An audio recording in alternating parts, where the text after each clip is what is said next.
In most hotels, room usage and room availability will be forecast by individual room type, as well as by the total number of hotel rooms available. Clearly, this makes accurate forecasting more difficult and more important. To illustrate its critical nature, consider a mother and a father traveling with their two young boys who have reserved a room with two queens bed. How satisfied are they likely to be if they arrive at their designated hotel and find out on the only room available to them is only with a single king bed? In a similar manner, consider the difficulty encountered by a hotel that contains a single bridal suite but finds that the room has been promised to two different brides at the same time. In this scenario, dito na yung tinatawag nating double booking, in which means that two or more guests are booked at the same room at the same time. This can happen if a hotel have a overbooking. The monitoring of room type sales is an important job for RMs. It follows that forecasted ADRs, or the average daily rates, will often vary from room type sold, and as a result, RMs find it helpful to forecast these rates separately. It is important to recognize, however, that the basic forecast procedure is identical whether an RM is forecasting availability by the room type or by the total availability. It is also important for you to understand that much of the data in Figure 6.13 are maintained by the PMS and thus should be readily available to you. PMS stands for the Property Management System. It is a system that enables hotels and manage front office capabilities such as booking, reservation, guest check-in, check-out, room assignment, managing room rates, and billing. The number of saleable rooms available, the number of out-of-order rooms, the number of stayovers, and the number of reservations currently booked are all recorded by the hotel's reservation and rooms management system. Thus, one of an RM's first tasks upon assuming revenue management responsibility for a new hotel is to meet with the property FOM to determine exactly which occupancy and revenue reports and statistics are readily available from the property's room management system. Data for the three forecast adjustments, no-shows, early departures, and overstays shown in Figure 6.13 predicts event that will occur in the future, and thus the actual data regarding them will not exist as historical data on these items. However, it's routinely maintained. Thus, these numbers can usually be forecasted accurately by RMs who carefully track the hotel's historical data related to them. The misuse of forecast. Accurate forecasts lead to a better decision making, but not all forecasts are accurate, and in some cases the inaccuracy is intentional. To better understand how forecasts can be unintentionally misleading, assume that on the specific day, the RM at a 1,000 room property truly believed that 800 rooms would be sold that night. What might cause the RM to produce a forecast estimating that the rooms or the 700 rooms or the 900 rooms would be sold instead? Now, we should know that inaccurate forecasting can eventually hurt the company's credibility with investors. Inaccurate reporting from the management team can trigger a domino effect to all health departments. One incorrect data or formula can impact the entire report, creating a false portrayal that could lead to poor decision and negatively affect the performance. The answer to those questions relate to the misuse of forecast. As you have learned, there are a variety of reasons RMs seek to produce highly accurate room sales and revenue generation forecast. Unfortunately, there are often real pressures on RM to produce an accurate forecast. These pressures can take form encouraging the production of forecasts that are one of the following types: forecasts that are unrealistically low and forecasts that are unrealistically high. Unrealistically low forecast. When forecasts are set too low, it is usually because a significant incentive exists for exceeding or beating the forecast that has been developed. The providing audience in such cases is often external to the hotel's property revenue management team. This group may include, for example, the hotel's individual ownership its stakeholders, or its management company. When entities such as these distribute financial or other rewards for exceeding forecasted revenue levels, RMs may feel pressure to provide a lower forecast. Because of the incentive given to the employees that exceed the forecast given, the RMs are pressured to lower the forecast. Similarly, a hotel's GM or hotel's executive committee may make the internal decision to reward those individuals they feel were responsible for the hotel exceeding planned, budgeted, or forecasted revenues. When such rewards are significant, the internal pressure on RMs to create artificially low forecasts may also be significant. Executive Committee. It is the member of a hotel administrative team charged with the responsibility of achieving property-wide goals. Unrealistically high forecast. Like like unrealistically for low forecast, those forecasts that are unrealistically high may be produced to achieve either external or internal goals. It is important to understand that those who purchase, lend to, or invest in hotels are vitally interested in the future sales volumes as the properties with which they are involved. Revenue and occupancy estimates are routinely used to gauge the desirability of owning and or investing in a hotel property, as well as the value of the property itself. Most often, the forecasted future revenues of a lodging facility will be one of the critical considerations in determining whether to buy it, its purchase price, or its estimated worthiness as a continued investment in such cases.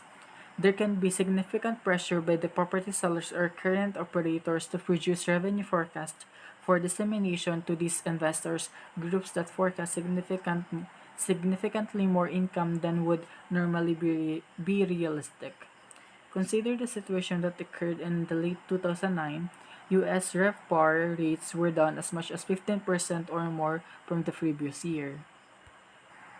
RMs are forced or pressured to make an unrealistic forecast to encourage the future investors or buyers.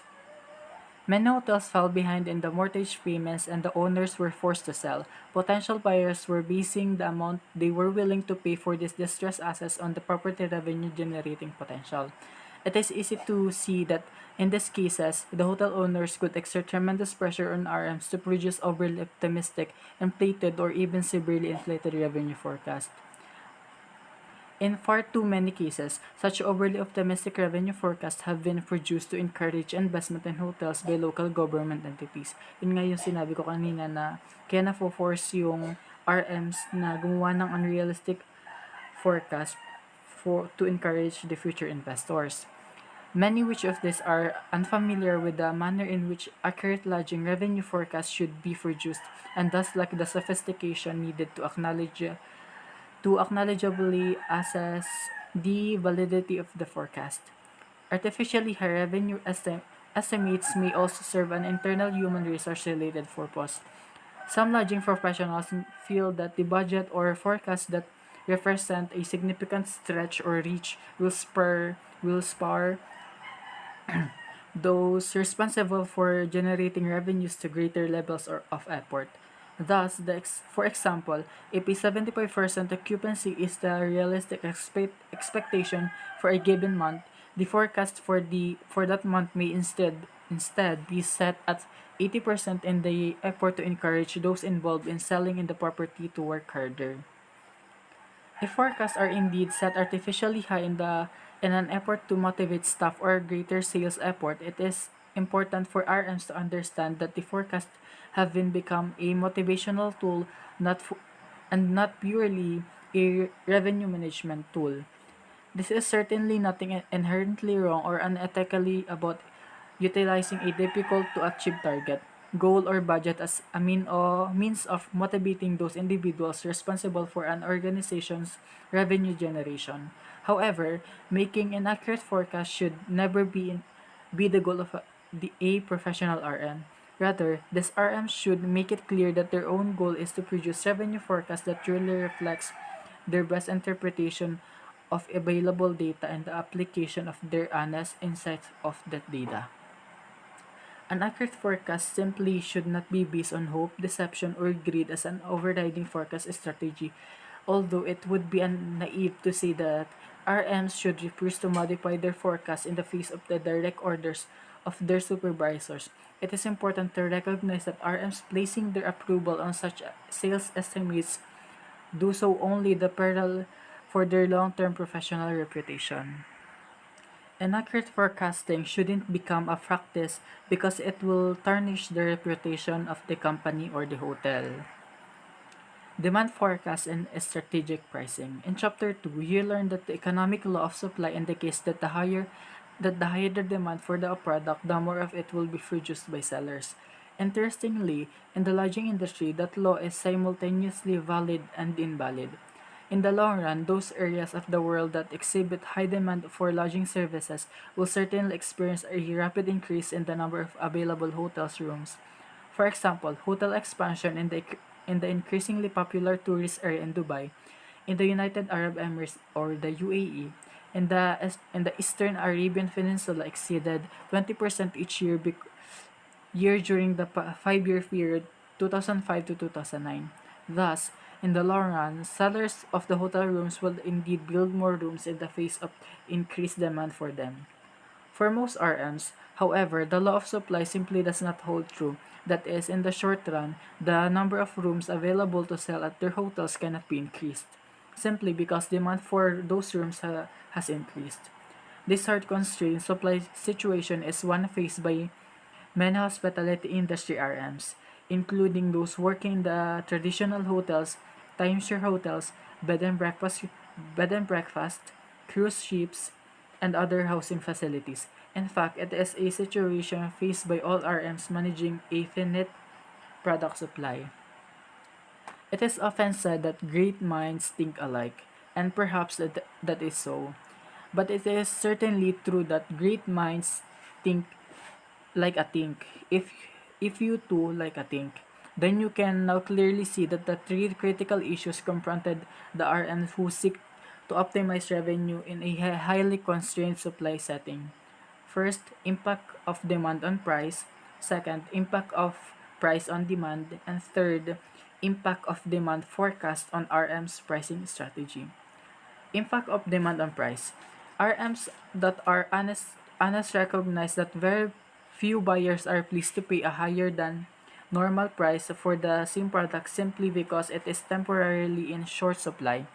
This is especially so when the buyer realize the supply shortage has not resulted in a increase in the seller's cost.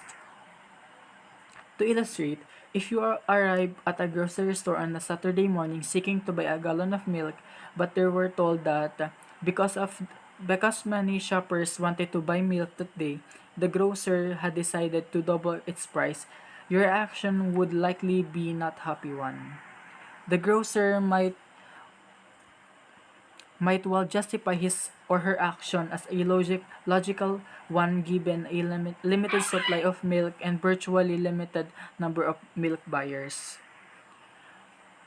The typical buyer's reaction, however, will not be positive because it will be difficult for them to see how they profit in such an exchange. In fact, like you will probably feel they were being unjustly taken advantage of.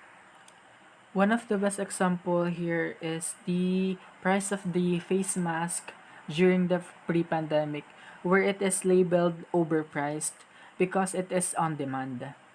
It is of course possible for a business or even a entire industry to decide that it is best to establish its selling prices directly in response to buyer demand. In fact, yield management, the name given to the technique first used by commercial airlines to maximize the revenue or yield obtained from selling their limited capacity service in the face or uneven demand, was just such a strategy, although the approach may have had a merit when first introduced. The advent of the internet has rendered this pricing strategy largely obsolete. obsolete. For yield management, essentially using sophisticated algorithms to continually reprice products to maximize revenue. To be, to be effective, buyers must be aware of selling alternatives. In the early days of the airlines' yield management efforts, it was not possible for flyers to easily compare rates among carriers. This was so because in the pre-internet age, such information simply was not directly available to them. Few observers of the Myriad internet travel sites would today maintain that either flyers or room buyers are unaware of their lower cost alternatives. This is bad news for any industry because the products or services offered by the various sellers are considered to be identical. This was a point of poignantly made by the Robert Crandall, former CEO of American Airlines, and the man often credited for developing yield management. When he's speaking to the airline industry stated, the customer consider one airline to be exactly the same as another airline. The customer always chooses the lowest price. It is likely true that the most consumers perceive a trip on one airline to be identical to a trip on another if the departure and arrival times are and location offered by each airline are approximately the same. Demand can and should, however, be permitted to affect discounts while these two ideas may seem at odds with each other. Controversial or even wrong-headed to some RMs, the authors contend that allowing demand for hotel rooms to directly dictate their selling prices is a disastrous to optimizing revenue in the lodging industry as it ultimately proved to be the airline industry. Our position was summed up by Dr. Robert L.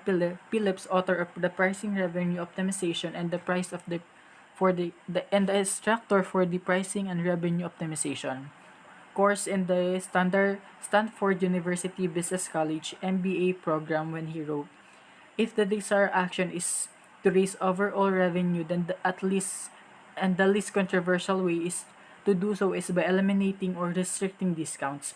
This is the concept behind revenue management. To lower price for some segments but not others is the best way to do via channel specific discounts. For RMs working in the hospitality, Philip's philosophy can be restated simply as to optimize ADR and RevPAR in periods of temporarily heightened demands, RMs should seek to eliminate discounts rather than increase their rack rates. The question of exactly how RMs should manage price in response to increased room demand is a complex one and will be addressed in the greater detail in Chapter 7.